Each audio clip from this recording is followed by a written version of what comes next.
আপনারা কি ভাবছেন যে কোন জায়গাটার যে হয়তো বাংলাদেশে একটা উইনের জন্য পুশ, মানে উইকেটের জন্য তো সকাল থেকে পুশ করবেন, কিন্তু মানে কিছু মানে কোন জায়গাটা পর্যন্ত বাংলাদেশ ট্রাই করবে, শেষ পর্যন্ত ট্রাই করবে? না, আলহামদুলিল্লাহ দেখেন যে আমাদের যেটা বলেছিলাম, আমাদের ব্যাটসম্যানরা খুবই ভালো ব্যাটিং করেছে।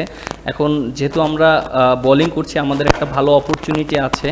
যদি আমরা ট্রাই করি ফার্স্ট সেশনে যদি আমরা ভালো জায়গায় বল করি এবং ওদের যদি আর্লি উইকেট নিতে পারি, তখন কিন্তু আমাদের জন্য অ্যাডভান্টেজ থাকবে। এবং আমরা দেখেন যে আমাদের ভালো একটা লিডও পেয়েছি। সো এখন আমাদের জাস্ট উইকেটটা নিতে হবে এবং ভালো জায়গায় বল করতে হবে। এবং বোলাররা যেভাবে লাস্ট আওয়ারটা বোলিং করেছে, আমি খুব ভালো লেগেছে। আমি স্লিপে ফিল্ডিং করেছিলাম, আমার দেখতে খুব ভালো লেগেছে। বাট কালকে আলহামদুলিল্লাহ আশা করি যে ভালো বোলিং করবে।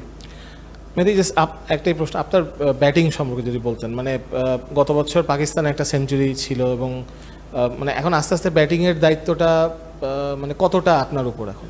না, আলহামদুলিল্লাহ দেখেন যে পাকিস্তানি উইকেট তো অনেক সুন্দর। এবং গত লাস্ট ইয়ারে এশিয়া কাপ ছিল, ওইখানে আমি ওপেনিং নেমে 100 রান করেছিলাম।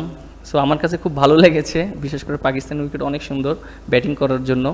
এবং অবশ্যই আমার রোলটা অনেক ইম্পর্টেন্ট। দেখেন আমি 8 নম্বরে ব্যাটিং করেছি, মুশফিক ভাইয়ের সাথে প্রায় অলমোস্ট 192 মেবি পার্টনারশিপ দিয়েছি।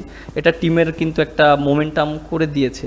সো আমি সবসময় চেষ্টা করি টিমের জন্য খেলার জন্য, এবং টিমের যে কোনো পজিশনে ভালো কিছু করার জন্য আমি চেষ্টা করি, রান করার জন্য।